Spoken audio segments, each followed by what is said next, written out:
Siapakah kita ini, manusia yang dalam diam riuh, ragu dan tak mampu. Selamat siang rekan-rekan semua. Salam sejahtera untuk kita semua. Dan pada kesempatan terbaik ini, saya Amalia hadir di gedung Salihara Art Center dalam acara diseminasi hasil penelitian oleh TUK Indonesia dalam kemasan ragam seni dan budaya. Melihat yang tak terlihat, mendengar yang tak terdengar. Dan telah bergabung bersama kami seniman-seniman hebat Indonesia yang akan membangunkan empati-empati kita semua atas apa yang terjadi di luar sana. Oleh karena itu, kita sambut penampilan dari Bagus Dwi Danto.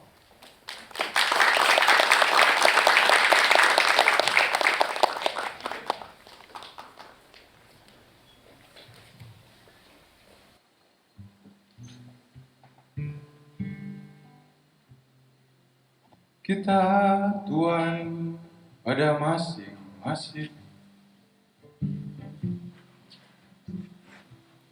keinginan. Kita tuan pada masing-masing kebohongan. Kita tuan pada masing-masing keputusan. Kita tuan pada masing-masing kehilangan.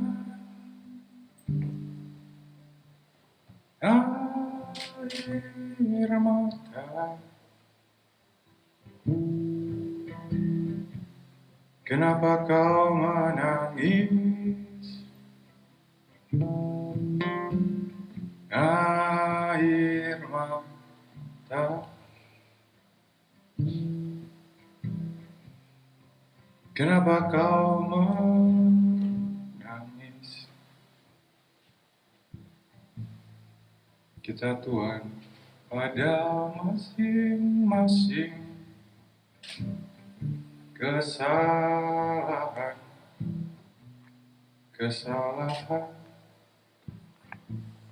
Kita tuan pada masing-masing kekalahan.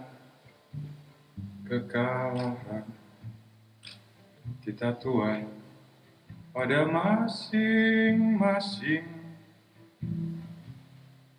pengorbanan. Kita tuan pada masing-masing penyesalan.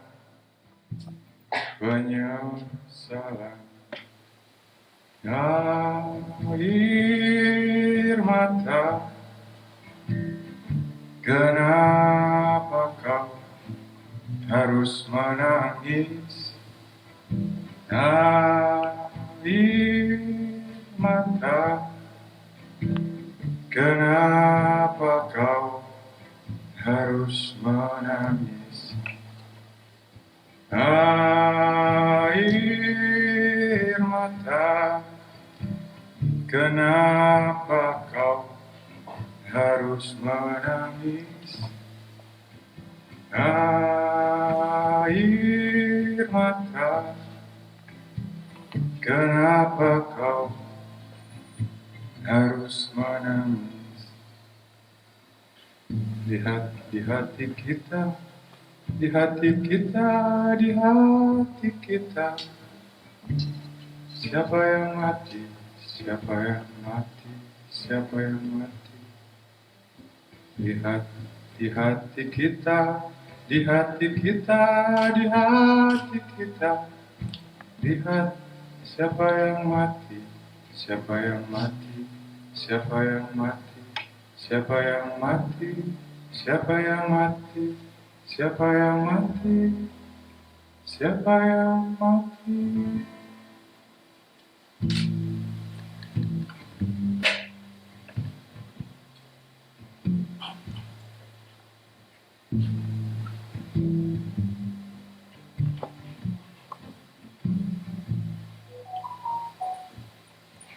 Jika hutan adalah ibu, kita manusia memperkosa ibunya. Setiap hari, setiap jam, setiap menit, setiap detik.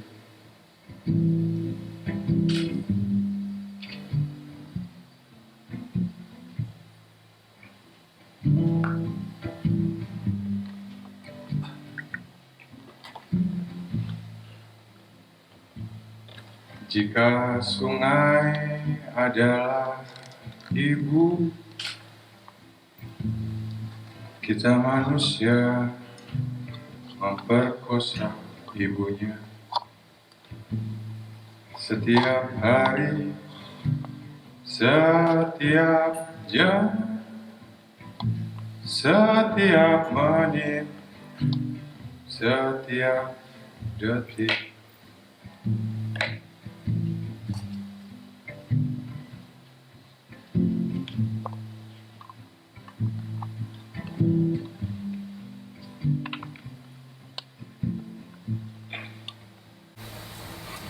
Ada tak ada manusia mestinya pohon-pohon itu tetap tumbuh. Ada tak ada manusia mestinya terumbu karang itu tetap utuh. Ada tak ada manusia mestinya pohon-pohon itu tetap tumbuh. Ada tak ada manusia mestinya terumbu karang itu tetap utuh.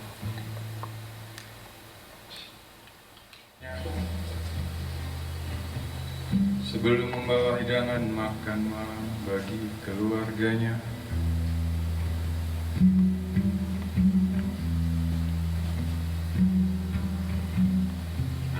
pohon-pohon ini menjadi rumah menopang langkah,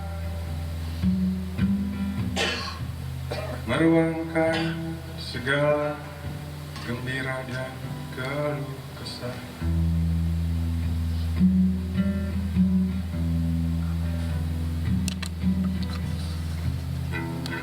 Pohon-pohon ini adalah harapan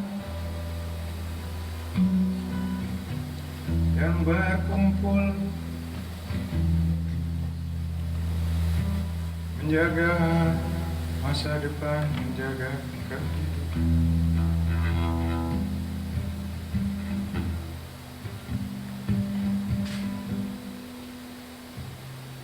Lalu ketika bangsa penebang pohon datang membawa teror dengan mesin-mesinnya, hukum-hukumnya, juga pandangan hidupnya yang sama sekali berbeda.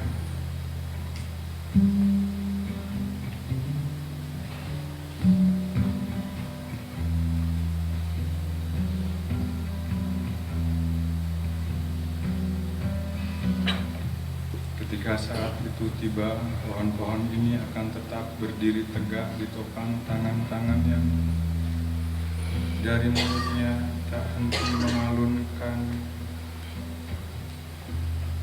mantra penjaga hutan.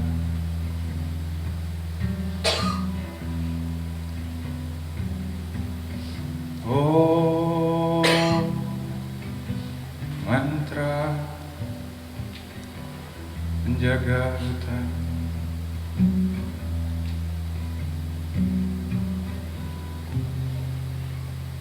Untuk apa kita memiliki segalanya?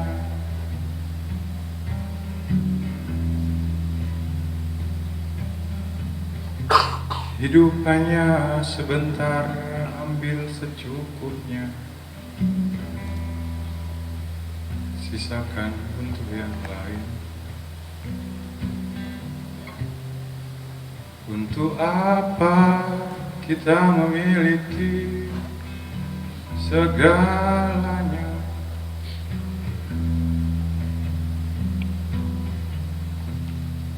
Hidup hanya sebentar, ambil secukupnya, sisakan untuk yang lain.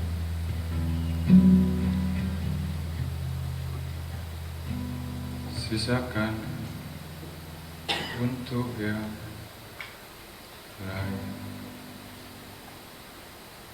Terima kasih.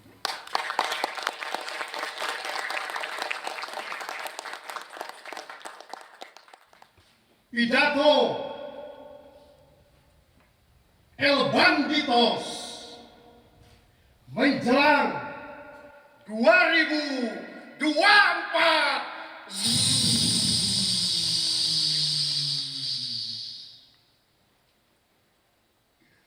Kita harus menang, kita harus menang, agar hati senang, agar hati senang. Kalau tidak menang, kalau tidak menang, kamu aku tendang, kamu aku tendang.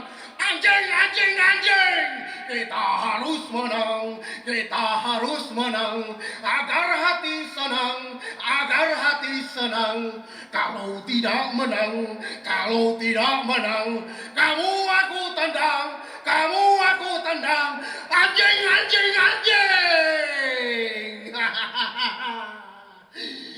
Saudara-saudara, siapa yang tak bahagia? Makan minum sudah ditanggung negara, dari celana dalam sampai dasi, tak perlu pusing mencari. Sudah tersedia di lemari, bersih dan rapi. Anjing. Anak bini sudah dinaungi rumah dinas yang berkelas, tak perlu was-was dengan genting bocor, cukup halau, renovasi semuanya. Siapa yang tak bahagia?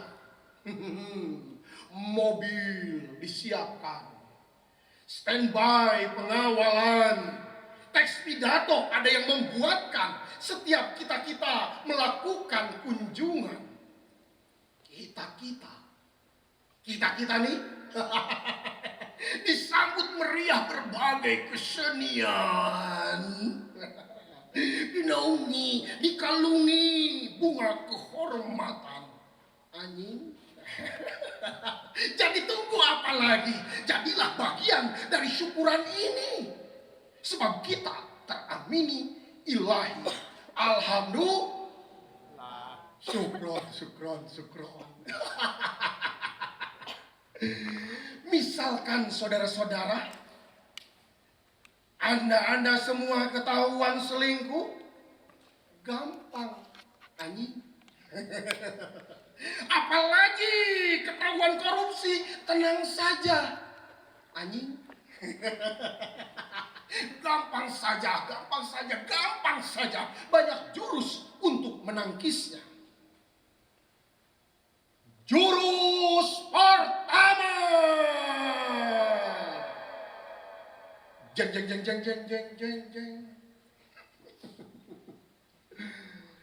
sewalah akademisi yang kurang proyek.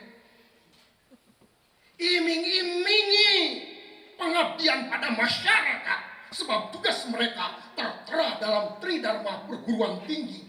Mereka, saudara-saudara, akan membuatkan wacana yang penuh referensi dan catatan kaki. Pokoknya saudara-saudara,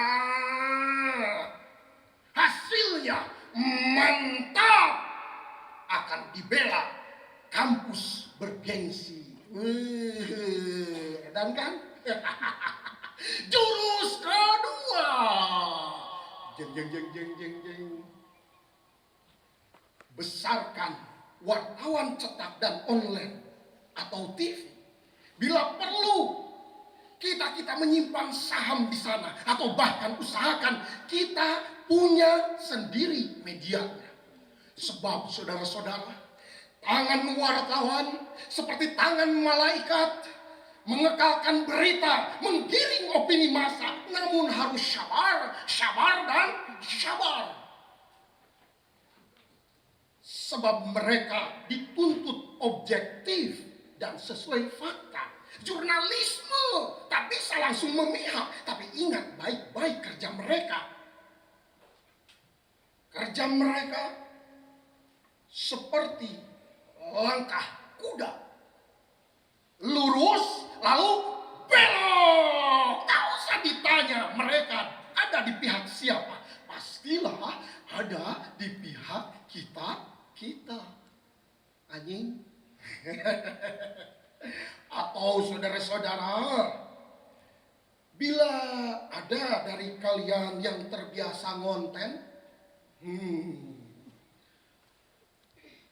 peliharalah subscribernya oleh pencitraan kalian, supaya pencitraan kita ada di pihak rakyat. Awas saudara-saudara, awas. Camkan baik-baik.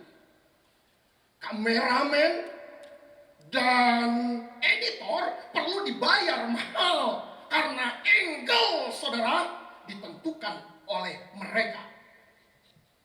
Angle juga menentukan kita. Bayar mahal, anjing, awas. Kita harus menang.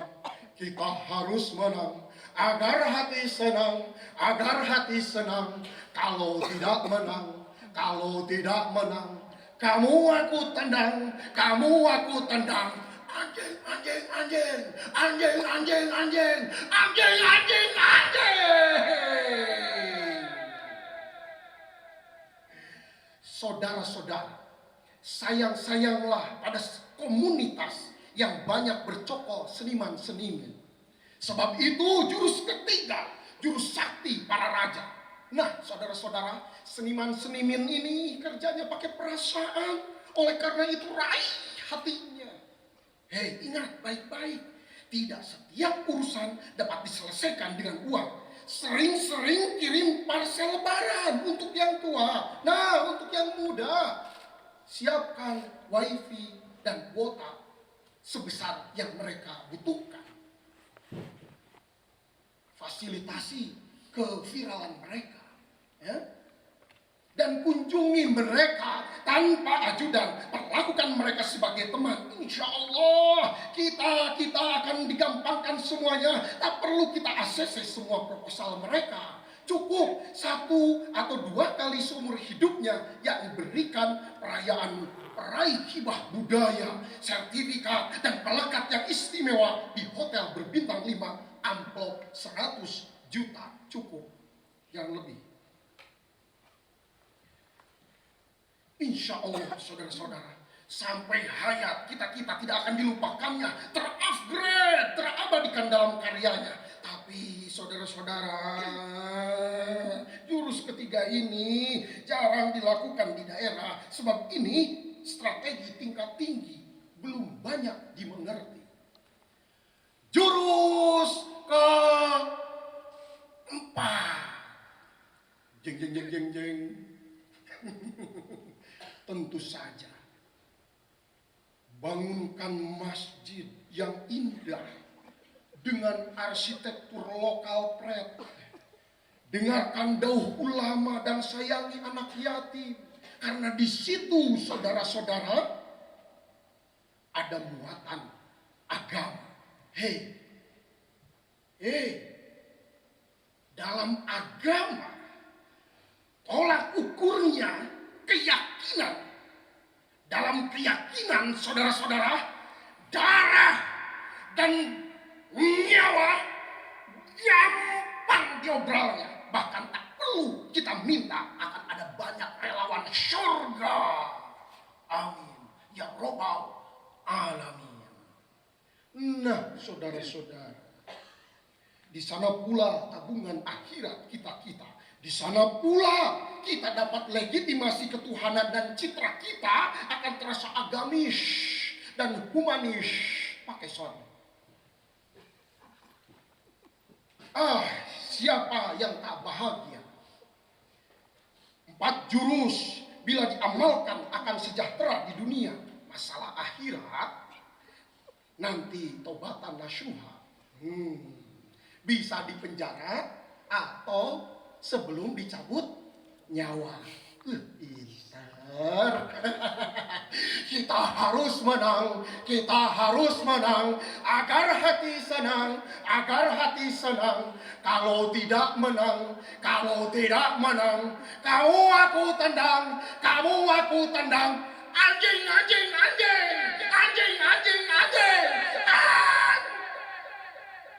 Jing. Terima kasih banyak.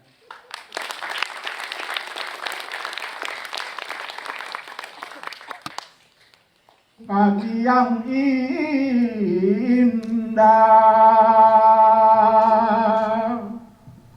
jendela dibuka memandanglah ke puncak gunung sana yang hijau. Matahari pun bersinar indah, menerangi hutan-hutan di gunung sana yang ditumbuhi oleh berbagai macam tumbuh-tumbuhan. Ada pohon sapu-sapu, ada juga pohon sendok, hutan multikultur. Apalagi pohonnya ini juga ada pohon cetakan kue-kue. Berbagai macam lah pohon ada di gunung, berimbun-rimbun, bersegar-segar. Setiap hari memberikanlah oksigen. Ini namanya pohon centong-centong. Ada juga lagi pohon sendok-sendok. Ini kawanannya. Iya, ada lagi juga di samping pohon yang tinggi-tinggi, ada juga pohon yang rendah-rendah di bawahnya dia tumbuh. Nah, ini dia. Halo, ya burungnya jangan lupa. Masa ada hutan, ada burung.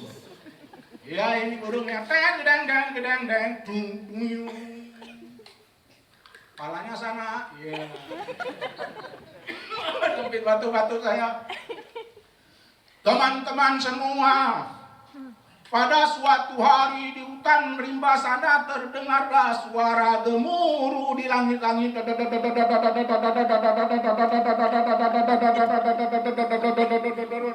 Survei lokasi. Ada ininya.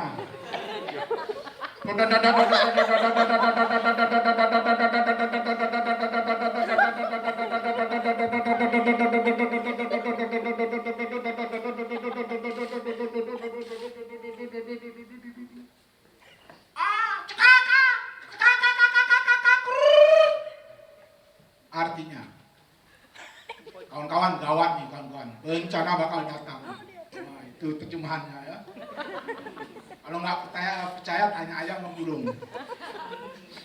Betul juga kawan-kawan, tidak sampai 3 bulan kemudian mulailah terdengar suara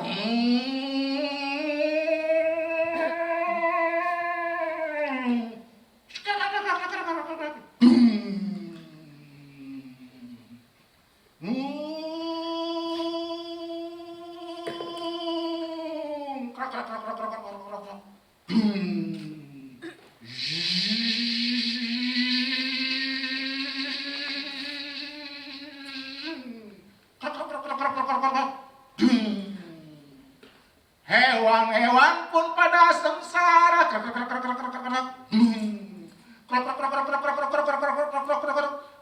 Ayo kita lari, kita lari. Mana lari? Lari jalan kemana? Kampret manusia memang. Enak aja dia terbang-terbang, nggak tahu rumah kita di mana. Lari kita kemana? Lari ketuk sana.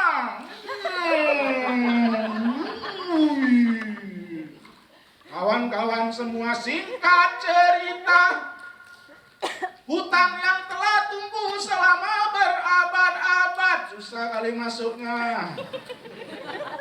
Iya, hutan yang sudah tumbuh berabad-abad dalam sekejap menjadi kerontang. Kini diganti dengan PT Taipan. Nah, ini dia. Dung dagadang dang dung dagadang dang dung dagadung dang dung. Proyeknya sederhana aja. Tanam sawit, bukan kelapa sawit, sawit. Nggak ada hubungan kelapa sama sawit. Bisa-bisa para konglomerat aja nih, para kapitalis menyamakan kelapa sama sawit supaya ada nilai historisnya. Padahal kelapa ya sawit. Singkat cerita, disemailah bibit sawit. Jumprel, jumprel, jumprel, jumprel, jumprel, jumprel, bang dedang dong, dagadang dang dang. 6 bulan kemudian bibit sawit pun mulai tumbuh tung pang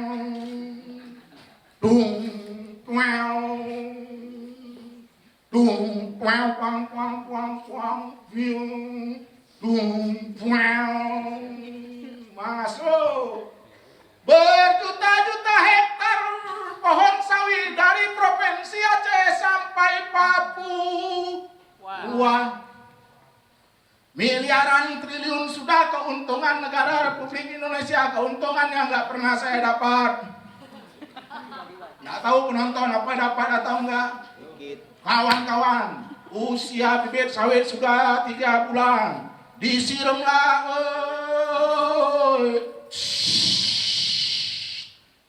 cepat tumbuh cepat gede. Dikasih juga pupuk. Salah ini. Pestisida. Singkat cerita kawan-kawan semua, 3 tahun kemudian pohon sawitnya sudahlah tinggi.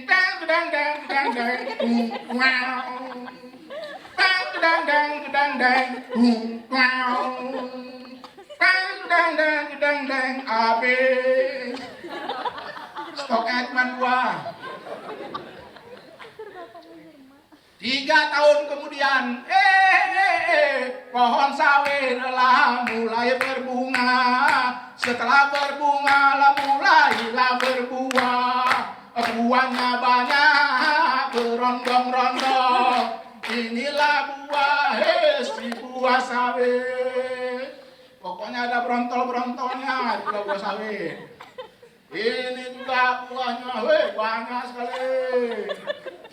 Yang penting ada brontol-brontolnya, kalau nggak percaya sawit pegang aja. Orang kampung pun dapat kerjaan.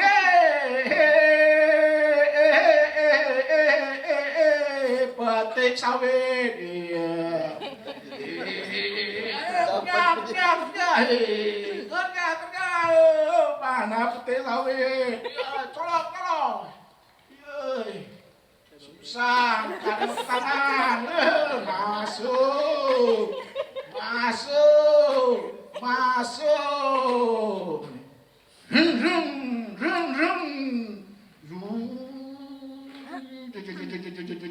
Duit lewat. Panen tahun keempat. Cabut.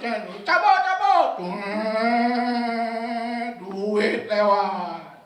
Panen tahun kelima. Duit lewat lagi. entah kemana dibawa duit, lewat entah kemana. Kawan-kawan semua tahun keempat, tahun kelima mulailah terasa. Deng gedang deng gedang deng, deng gedang deng gedang deng, dung dung dung. Cabut dulu yang ganggu. Nah, taruh sini. Memang di mana-mana PT selalu mengganggu. Nggak percaya, coba aja ke kampung sana lihat nih kenyataannya. Deng deng deng deng deng dung dung. Tahun kelima. Nah, ini dia. Akibat pohon sawit yang menyerap air kemana-mana, dalam satu hektar ya, dalam 1 hektar 10.000 liter air per hari. 1 hektar 10.000 liter per hari. Sedot air tanah, sampai air tanah disedot dari sumur-sumur orang kampung. Tahun kelima barulah terasa orang kampung. Deng deng deng deng deng dung deng. Mandi. Iya.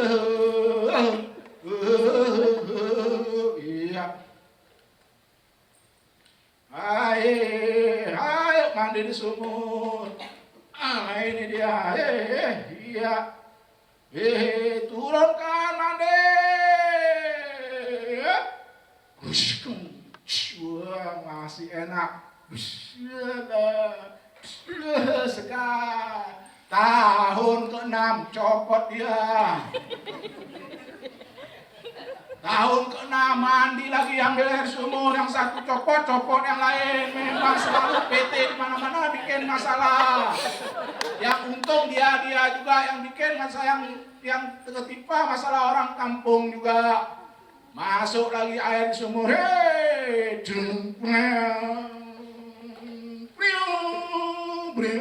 tahun ke-6, copot lagi, gak dipegang aja lah. Ini tahun ke-6,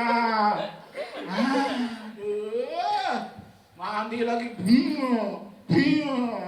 masuk lagi tahun ke-7,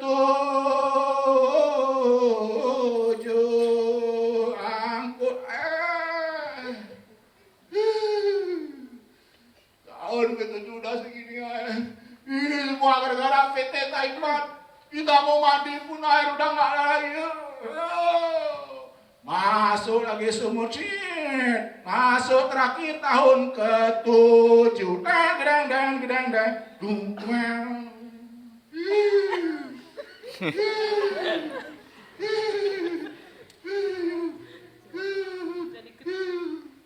udah gimana nih? Protes. Ayo kumpulin warga semua. Ayo protes. Udah nggak betul nih PT nih, kurang ajar nih. Udahlah, buang sana. Ayo protes.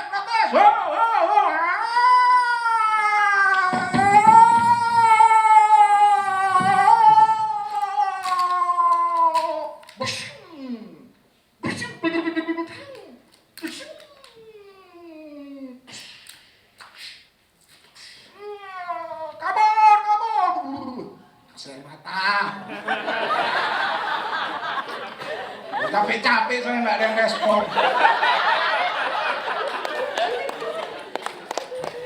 Orang kampung yang airnya kekeringan menuntut PT Taipan, akhirnya yang datang tentara. Kawan-kawan semua, begitu selama puluhan tahun negara kita. Perusahaan sawit dibuka di mana-mana juga terjadi masalah dengan orang kampung. Di mana-mana jawabannya selalu dengan polisi pakai gas air mata. Memang pemerintah sekarang pasti lebih baik. Tapi bagaimana cara menangani persoalan masyarakat dengan perusahaan? Cara-cara lama. Bisa dipungkiri. Mana lagi cerita saya, cukuplah kira-kira ya. Singkat cerita kawan-kawan, 30 tahun kemudian sawitnya pun tidak berbuah lagi. Masuk kandang, jung,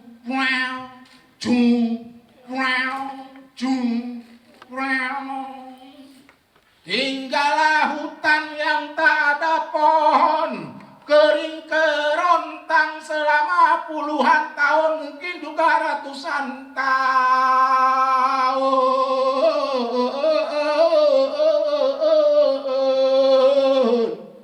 Hingga pada suatu hari, seorang anak kecil kampung yang bermain di tanah lahan yang kosong. Memang kakek-kakek kita dulu kelewat ya. Buat kebun, buat apa katanya untuk masa depan kita, mana kering kerontang. Itu saja cerita saya kawan-kawan, singkat saja, terima kasih. Tapi bagaimanapun juga PT Taipan harus diselamatkan. Karena menghasilkan devisa buat negara, tapi nggak pernah duitnya jatuh ke orang kampung, semua lewat entah kemana. Nah, kita banggain ratusan juta hektar sudah ditanamin sawit. Semoga Indonesia akan lebih baik. Yang diperlukan adalah pikiran kreatif. Enggak yang lama-lama lagi. Itu aja kawan-kawan, terima kasih.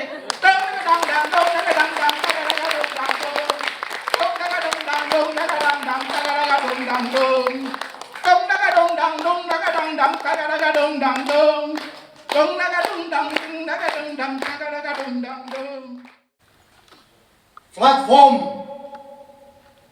Jitab Soro.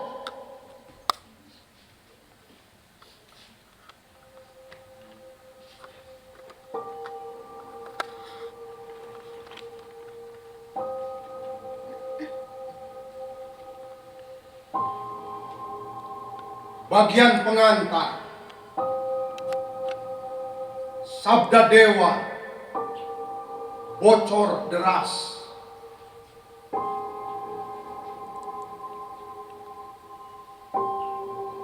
Inilah Game of Thrones.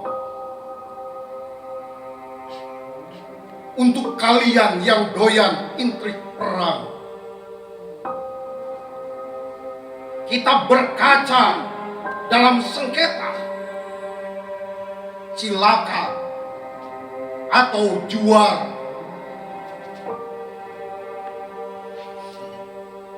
Kita kisi-kisi dua pilihan. Kalian yang diadukan atau kalian yang mengadukan.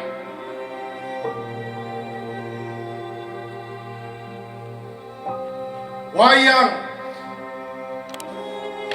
berarti rakyat, dalang berarti penguasa dan penanggap.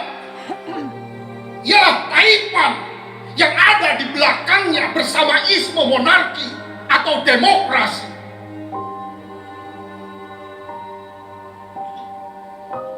Inilah kitab menghadirkan sekaligus memusnahkan kitab takdir yang tak berubah hingga kini.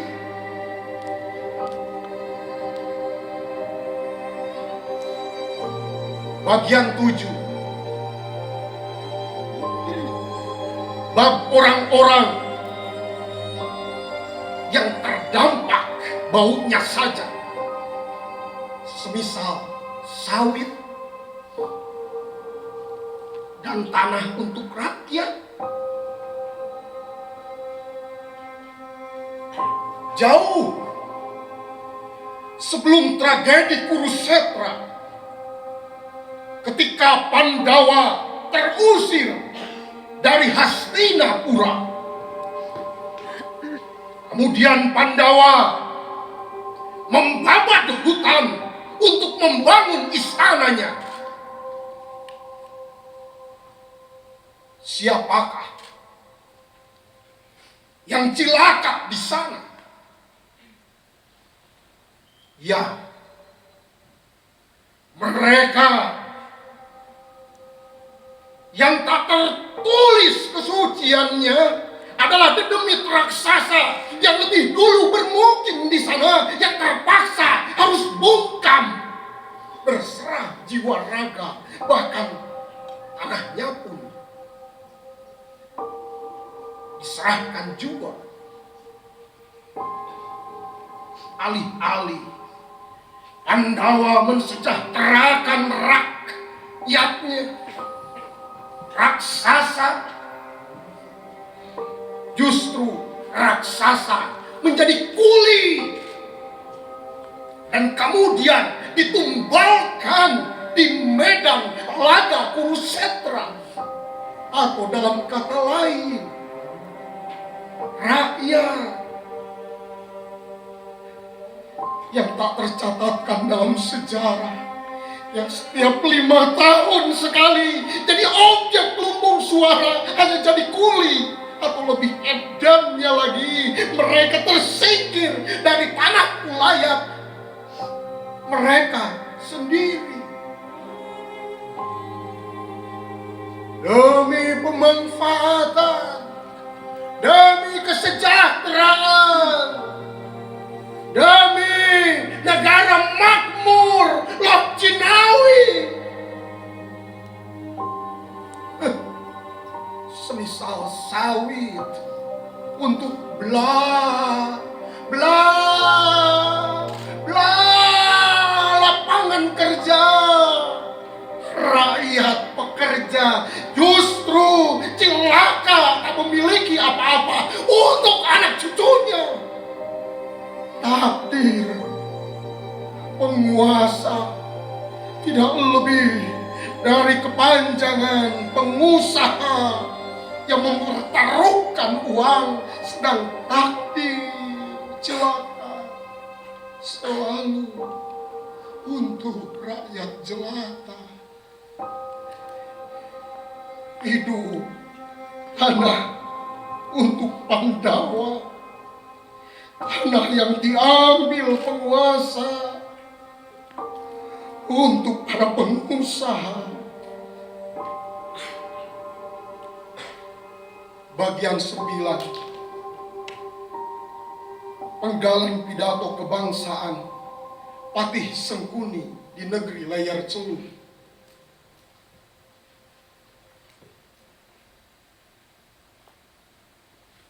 Saudara-saudara yang seiman di jalan game jadi slot kekuasaan, aku ingin bertanya pada kalian, bukankah negara bersih hanya angan-angan? Bukankah falsafah negara tidak lebih dari nomor dadu yang bisa direkayasa oleh aturan dan kesepakatan?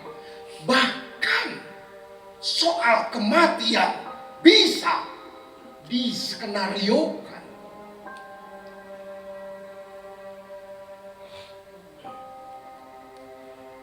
Laksanakan perintah atasan, salah benar bawahan tak berhak bertanya. Jedor, jedor, jedor.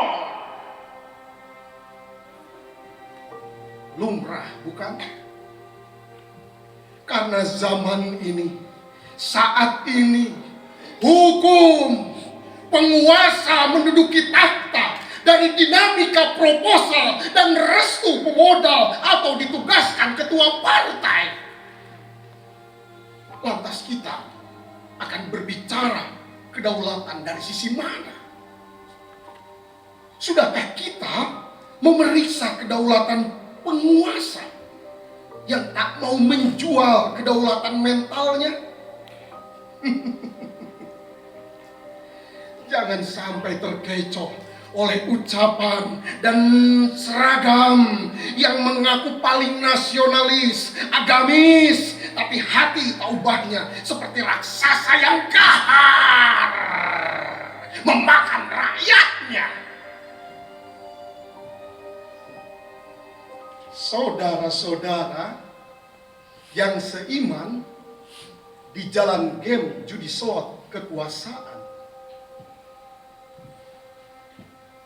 Jika kalian adalah rakyat yang didudukkan sebagai wayangnya para dalang yang berkuasa, maka kalian perlu tahu sistem kerja yang ada di belakangnya, supaya kalian tidak gampang dikelabui. Bahkan kalian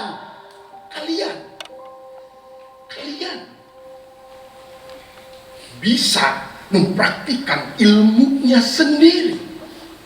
Sekali lagi, rakyat tak boleh kalah, karena suara rakyat adalah suara kahyangan.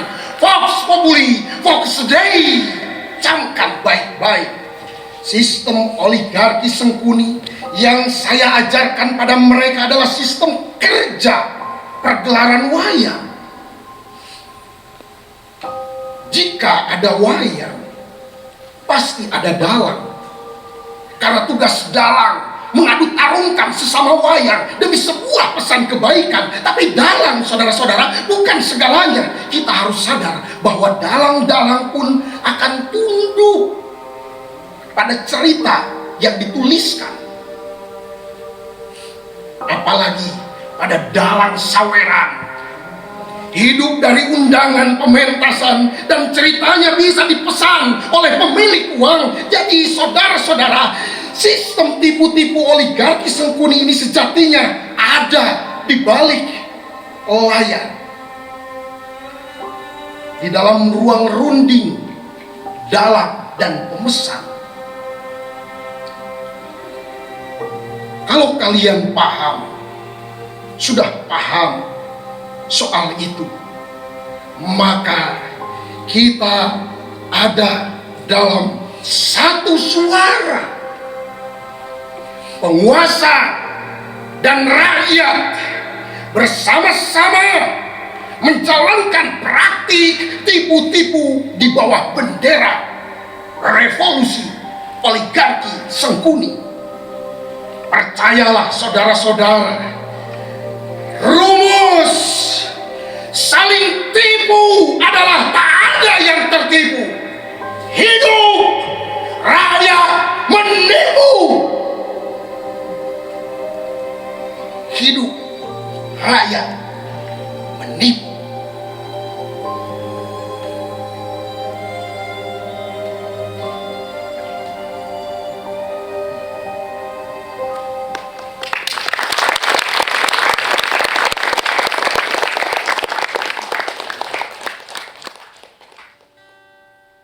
Melihat yang tak terlihat, mendengar yang tak terdengar. Assalamualaikum warahmatullahi wabarakatuh. Baru beberapa bulan lalu, belum lama dan belum hilang dari ingatan, Juni 2023, publik dikejutkan oleh pengungkapan jutaan hektar lahan sawit tanpa izin di dalam kawasan hutan. Sebanyak 3,3 juta hektar perkebunan sawit yang selama ini tersembunyi dari mata publik dalam kawasan hutan telah dilegalkan. Keputusan tersebut secara detail tertulis dalam Keputusan Presiden Nomor 9 Tahun 2023 tentang Satuan Tugas Peningkatan Tata Kelola Industri Kelapa Sawit dan Optimalisasi Penerimaan Negara, termasuk diantaranya menunjuk Menko Marves Luhut Binsar Panjaitan sebagai Kepala Satgas.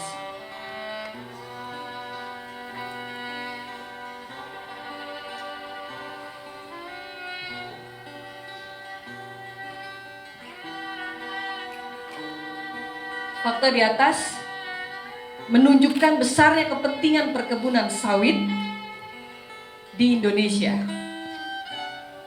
Kami, Transformasi untuk Keadilan Indonesia, menyampaikan fakta pada laporan yang bertajuk Taipan Komoditas Perkebunan Sawit dan Kehutanan di Indonesia. Laporan edisi ketiga yang berfokus pada taipan sawit, pulp dan kertas, cerita penguasaan ekonomi di sektor sawit dan hutan ini akan menggambarkan keserakahan atas penguasaan perkebunan sawit dan hutan di Indonesia.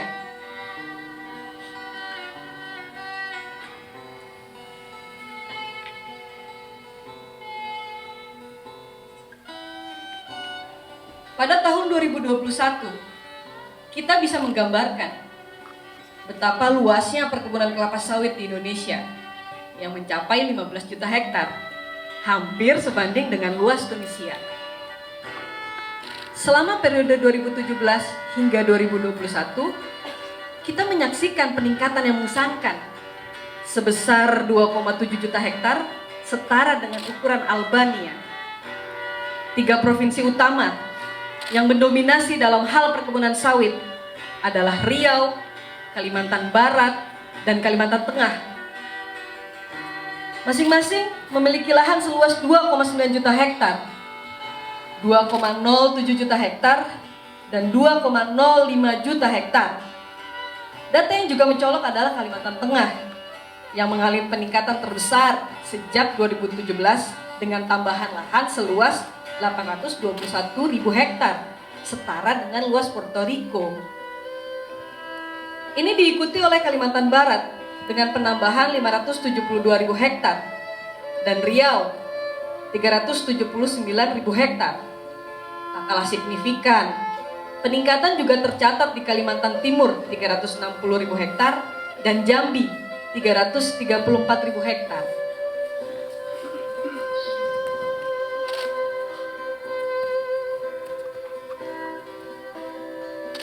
Untuk melihat seberapa besar kuasa 25 taipan besar ini, bayangkan, pada tahun 2021, sekelompok taipan berkepemilikan gabungan senilai lebih dari 80 miliar US dollar atau 1.255 triliun rupiah. Mereka mencetak pendapatan fantastis dari 2 sektor utama, minyak sawit dengan hampir 100 miliar US dollar atau 1.569 triliun rupiah, serta pulp dan kertas dengan 10 miliar US dollar atau 156 triliun rupiah. Apa yang membuat kepala kita benar-benar terguncang adalah bagaimana sektor perbankan telah menyalurkan kredit sekitar 15 miliar US dollar atau 237 triliun rupiah kepada grup-grup perusahaan yang dikendalikan oleh para taipan ini untuk pengelolaan komoditas perkebunan yang berisiko. Bahkan pada September 2022, investor luar memegang investasi senilai 6,6 miliar US dollar atau 103,7 triliun rupiah dalam bentuk obligasi dan saham. Dengan dukungan finansial yang luar biasa ini, grup-grup perusahaan tersebut telah mampu menambah luas perkebunan sawit mereka seluas lebih dari 500.000 hektar sejak tahun 2017. Dalam studi terbaru, kita menyaksikan bahwa para taipan ini sekarang menguasai kurang dari 26% dari seluruh luas perkebunan kelapa sawit di Indonesia.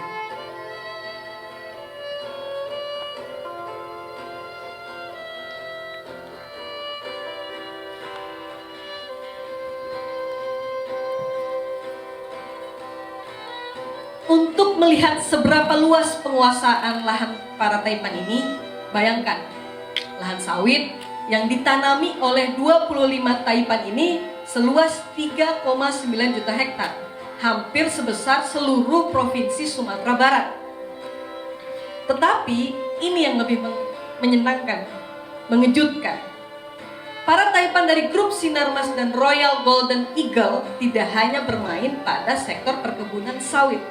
Mereka juga mendominasi industri pulp dan kertas di sektor kehutanan. Jika dilihat 5 taipan terbesar, Sinarmas menduduki peringkat 1 dengan penguasaan lahan sebesar 536.000 hektar. Disusul oleh Salim 300.000 hektar, Jardin Mateson 286.000 hektar, Wilmar 238.000 hektar, dan Surya Dumai 212.000 hektar. Penambahan luas lahan yang dikuasai 25 grup taipan ini bertambah dari 2007 hingga 2021. Tercatat terjadi peningkatan penguasaan lahan mencapai 26%. Adalah sangat mungkin, bahkan patut diduga bahwa penguasaan lahan oleh para taipan ini jauh lebih luas dari yang kita ketahui dari laporan resmi. Faktanya, tidak semua lahan yang mereka kuasai diungkapkan secara terbuka. Para Taipan ini sangat memungkinkan menggunakan berbagai struktur bayangan dan trik finansial untuk menyembunyikan kepemilikan perusahaan, bukan hanya untuk menghindari pajak, tetapi juga merahasiakan kekayaan mereka, mengelak dari persyaratan sertifikasi, dan lain sebagainya.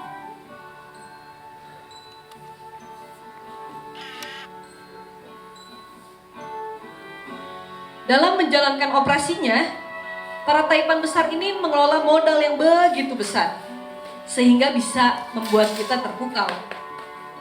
Mereka telah berhasil mengamankan pinjaman dan penjaminan dalam jumlah yang luar biasa, dengan aliran kredit per tahun yang bervariasi, mulai dari 5 miliar US dollar atau 78,6 triliun rupiah, hingga mencapai puncaknya pada 15 miliar US dollar, setara dengan 234,8 triliun rupiah pada tahun 2021.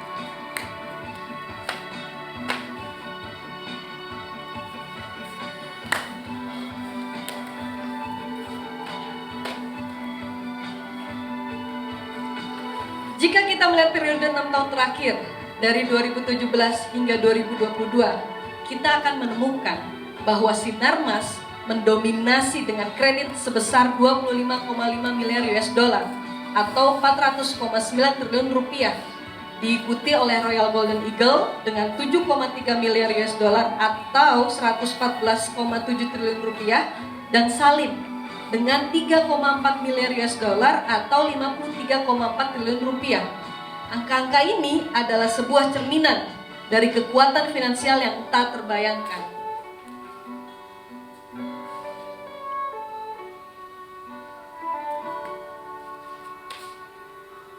Yang lebih mencengangkan lagi, dari sudut pandang sumber pendanaan, adalah kenyataan bahwa bank-bank terbesar di Indonesia malah menjadi penyumbang utama dalam menyalurkan kredit pada para Taipan ini. Data mencatat bahwa Bank Mandiri telah memberikan kredit sebesar 4,5 miliar US dollar atau 70,7 triliun rupiah, disusul oleh BRI dengan 4,3 miliar US dollar atau 67,6 triliun rupiah, BCA dengan 4 miliar US dollar atau 62,8 triliun rupiah, dan BNI dengan 2,6 miliar US dollar atau 40,8 triliun rupiah. Selain kredit, para Taipan juga menerima investasi dalam bentuk obligasi dan saham senilai 6,6 miliar US dollar atau 103,7 triliun rupiah pada bulan September 2022. Dana itu diterima oleh Batu Kawan dengan 1,7 miliar US dollar atau 26,7 triliun rupiah, IOI dengan 1,07 miliar US dollar atau 15,8 triliun rupiah, Sinarmas dengan 0,9 miliar US dollar atau 14,1 triliun rupiah, dan Jardin Matheson dengan 0,8 miliar US dollar atau 12,5 triliun rupiah. Semua ini adalah sebagian dari lanskap keuangan yang begitu rumit yang menciptakan ketergantungan.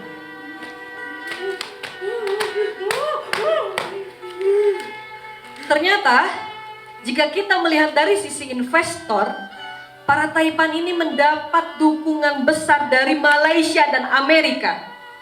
Investor utama dari Malaysia seperti Employees Provident Fund yang menggelontorkan dana sebesar 1,3 miliar US dollar atau 20,4 triliun rupiah, dan Permodalan Nasional Berhad dengan 0,5 miliar US dollar atau 7,8 triliun rupiah. Sementara itu, dari Amerika ada nama-nama besar seperti Vanguard yang berinvestasi hingga 0,4 miliar US dollar atau 6,2 triliun rupiah, dan BlackRock dengan 0,3 miliar US dollar atau 4,7 triliun. Ini adalah kenyataan yang cukup mencengangkan, mengingat dampak yang bisa terjadi pada kebijakan dan lingkungan bisnis di Indonesia. Terakhir, ingat baik-baik ini. Grup-grup besar beserta Taipan-Taipan di baliknya yang terkait dengan perkebunan sawit, pulp dan paper, serta industri kehutanan lainnya, ingat baik-baik nama ini. Grup Jarum, di belakangnya ada Taipan Budi Hartono. Grup Sinarmas, di belakangnya ada keluarga Wijaya. Jardin Mateson, di belakangnya ada keluarga Kezik. Grup Salim, di belakangnya ada Anthony Salim. IOI, di belakangnya ada Lee Yochor dan Yeo Seng. Grup Musimas, di belakangnya ada Bahtiar Karim. Wilmar, di belakangnya ada Kwok Hon Hong. Grup Genting, di belakangnya ada Lim Kok Thai dan Lim Kok Hui. Wilmar atau KPN Corporation, di belakangnya ada Martua Sirtorus. Fangyo Agro Plantation, di belakangnya ada keluarga Fangyono. Grup Sampurna, di belakangnya ada Putra Sampurna. Grup Surya Dumai, di belakangnya ada keluarga Fangyono. Grup Raja Wali, di belakangnya ada Peter Sondak. Grup Royal Golden Eagle, di belakangnya ada Sukanto Tanoto. Grup Batu Kawan, di belakangnya ada Lee Oihian dan Lee Hauhian. Grup Harita, di belakangnya ada Lim Haryanto, Wijaya Sarwono. Grup DSN, di belakangnya ada Theodore Permadi Rahmat, Andriato Utomo, Arini Subianto. Grup Triputra, di belakangnya ada Theodore Permadi Rahmat dan Arini Subianto. Grup Austindo, di belakangnya ada George Santosa Tahija dan Saikon George Tahija. Grup Tanjung Lingga, di belakangnya ada Abdul Rashid. Grup Anglo Eastern, di belakangnya ada Lim Siew Kim. Grup Bunshu, di belakangnya ada Loh Kian Chong. TSH Resources, di belakangnya ada Aik Pentan. Grup Kencana Agri, di belakangnya ada Henry Maknawi.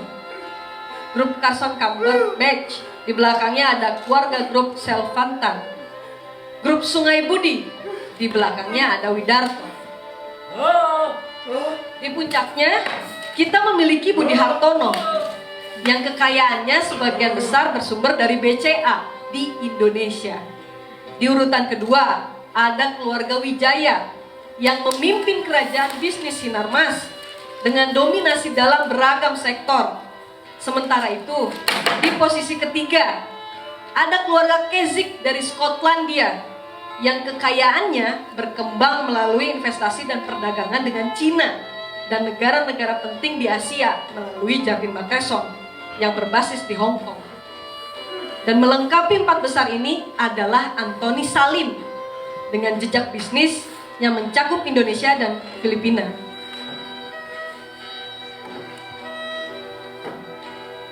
Penghujung cerita, temuan studi ini menggambarkan dengan jelas dominasi sejumlah perusahaan yang dikendalikan oleh para Taipan. Hal ini mengundang beberapa isu yang perlu diperhatikan. Pertama, ekspansi besar-besaran dari grup-grup perusahaan ini bisa memperburuk ketidaksetaraan ekonomi dan merusak lingkungan. Perizinan harus ditinjau ulang untuk memastikan legalitas dan transparansi, serta sejalan dengan tujuan kebijakan pemerintah seperti moratorium kelapa sawit jika masih berjalan. Kedua, lembaga keuangan, terutama bank, harus mempertimbangkan kembali pendanaan mereka terhadap entitas yang terkait dengan kelapa sawit. Otoritas seperti OJK harus memastikan bahwa pendanaan ini sejalan dengan rencana keuangan berkelanjutan. Selain itu, taksonomi hijau perlu diterapkan dengan ketat. Juga perlu diterapkan dengan ketat. Juga harus mendukung pembangunan berkelanjutan dan pencapaian Sustainable Development Goals. Dengan segala fakta yang telah kita sajikan, jelas bahwa bank-bank di Indonesia, terutama bank-bank milik negara, bank BUMN, telah menjadi sarana utama dalam memfasilitasi kerusakan lingkungan.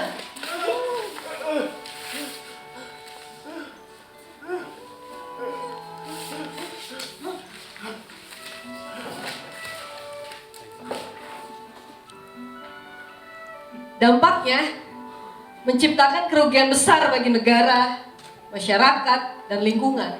Yang lebih ironis lagi, keuntungan dari kerusakan ini justru kembali mengalir kepada saham, kepada pemegang saham dan investor dari negeri asalnya, bukan di Indonesia. Saat kita merenungkan hal ini, kita harus bertanya pada diri sendiri, apakah kita rela menjadi saksi bisu terhadap ketimpangan ini? Atau apakah kita bersedia melakukan tindakan nyata untuk mengawasi dan mempengaruhi perilaku investasi dari hulu ke hilir dengan kesadaran dan aksi kita? Sekali lagi kami sampaikan, semoga bermanfaat dan kita semua dapat melihat yang tak terlihat, mendengar yang tak terdengar.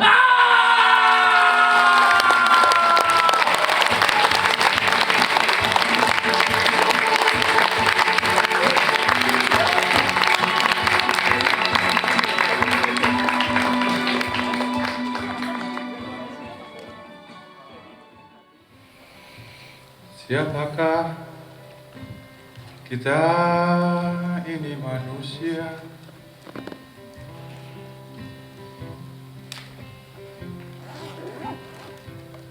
Yang dalam diam riuh, ragu dan tak mampu.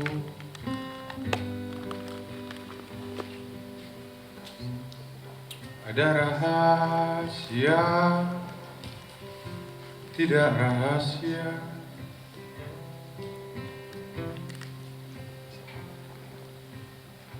Ada di sini, ada di situ, diseret-seret waktu.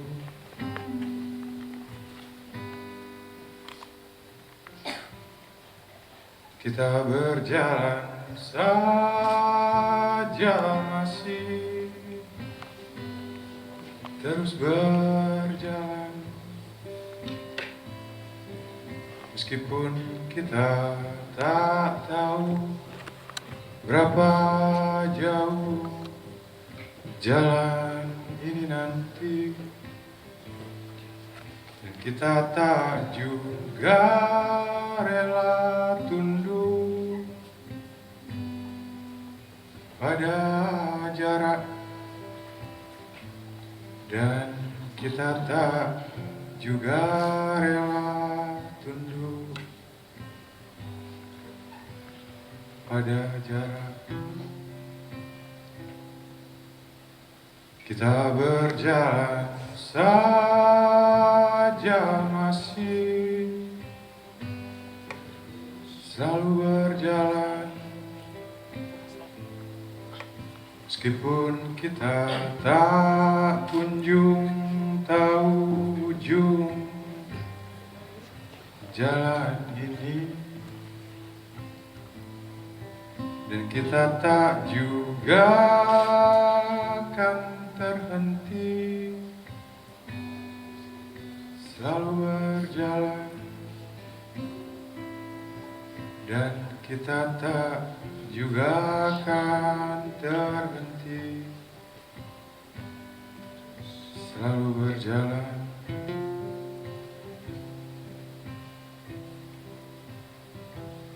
Bertahankah kita ini manusia?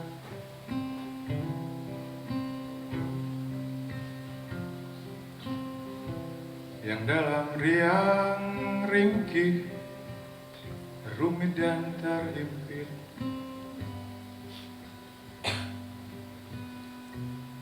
ada bahagia, tidak bahagia.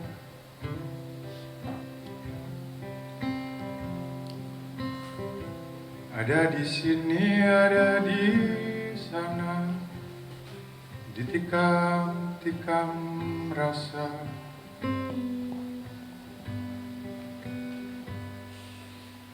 Kita berjalan saja masih terus berjalan, meskipun kita tak tahu berapa jalan ini nanti, dan kita tak juga rela tunduk pada jarak, dan kita tak juga rela tunduk pada jarak. Kita berjalan saja masih selalu berjalan, meskipun kita tak kunjung tahu ujung jalan ini, dan kita tak juga akan terhenti selalu berjalan, dan kita tak juga akan terhenti selalu berjalan.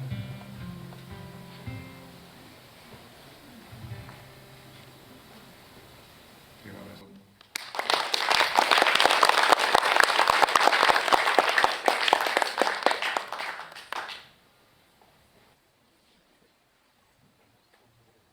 Untuk Indonesia mengucapkan terima kasih yang sebesar-besarnya kepada teman-teman dan rekan-rekan yang menyempatkan waktunya untuk hadir di sini, menumbuhkan empati bersama bahwa ternyata masih ada orang yang peduli, bahwasannya tidak akan ada keadilan selama masih ada ketimpangan. Untuk Indonesia, melihat yang tak terlihat, mendengar yang tak terdengar.